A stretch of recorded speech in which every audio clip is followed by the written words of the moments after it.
said, I've got these stories running about in my head.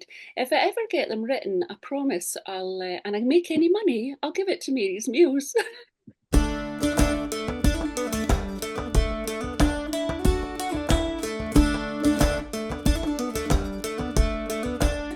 So the Westie Fest was really me kicking off, thinking I'd like to write a story about my dog, and I'd like it to be about with Scottish words and about things that happen on the island. And the Highland Games was an obvious pick for me, really.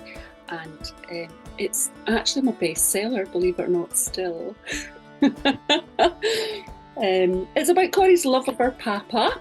That's her grandfather, who had been a champion in years gone by, but he was too now. So she was a bit of a lady girl, really. She didn't really like walking that much. But anyway, the idea behind it was that she'd get fit and she'd take part in it and hopefully come away with a medal. So you have to read it to find out what happens.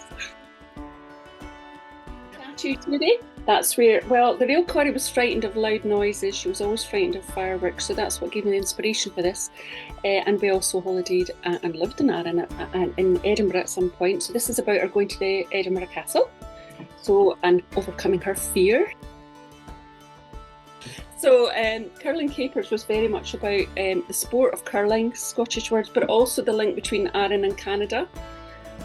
So it's on the clearances, this got a really good write-up in the Scottish Association of Writers review, basically because it has got some history in it, although it's very light touch. So that was great fun.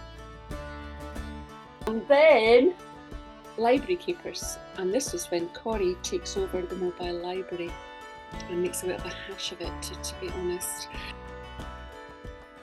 I couldn't not do a story about ferry because Arran has been waiting on this ferry for quite some time, and it is a good news story. If you were to watch the television, you might not think it is, but truly it is. Arran were desperate for this new ferry, so it's about the ferry. It's about people being excited to be on it, and it's kind of like Corrie looking for this VIP, very important pooch pass, to see whether or not she might be a special guest.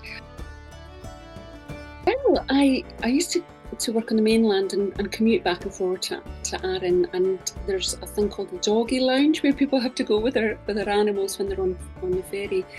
And I used to just go, God, this place is full of dogs. Wouldn't this be a great story? So that was inspiration really for the Westie Fest. In fact, it was originally called the Westie Convention, where all these dogs were coming, but I thought convention, that's not a very good word for children.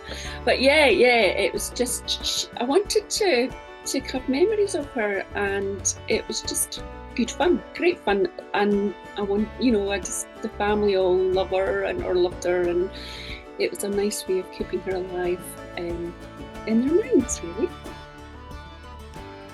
She was born in Edinburgh, so she liked to go back to Edinburgh to visit, and she had times in Glasgow as well, so she would have her walks down the Kelvin, so she loved that.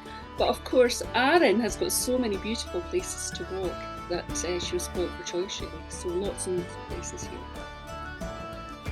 So there's an excitement from the children. It's good fun. I mean, when I go into schools, we do dancing and we do Scottish things, and we look at the Scottish words as well as the story.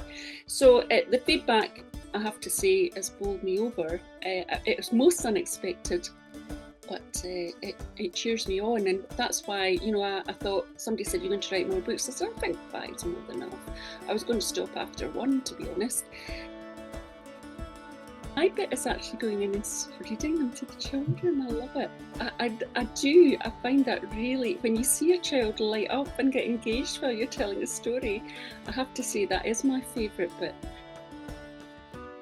I'll tell you exactly what happened. It was 2017, and Fran, who still works with you, and Lucy, who is no longer with you, came over to Arran on my invitation, because I'd had all these ladies knitting things, and we had a big church service for the island, and we had a fundraiser.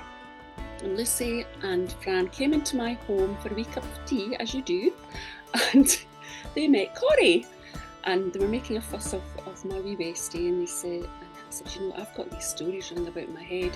If I ever get them written, I promise and I make any money, I'll give it to Mary's Meals.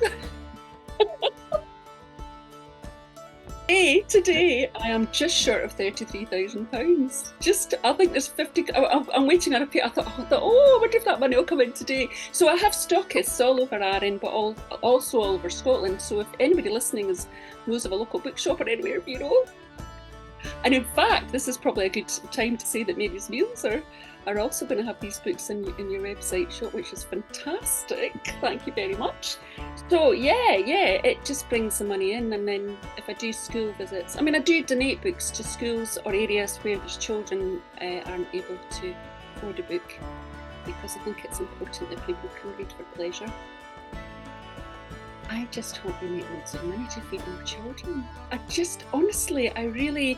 hope that people will get the bug for this wee rest day, and will have the enjoyment that others seem to have had, and the fact that the reach for me will be much, much greater than I personally could have achieved. So all of the money goes to Mary's Meals. There's nothing going elsewhere. The printing costs are covered now, the illustration costs are covered, the production costs, everything like that are all done now. So anybody that would like to read a story, that everything that you're paying is going to feed those hungry bairnies through Mary's Meals, which I of course adore. It was an obvious choice for me. This feeding in a place of education, and I thought the books and education and learning, it is a nice fit. So I'm just delighted that Mary's Meals can do something with that.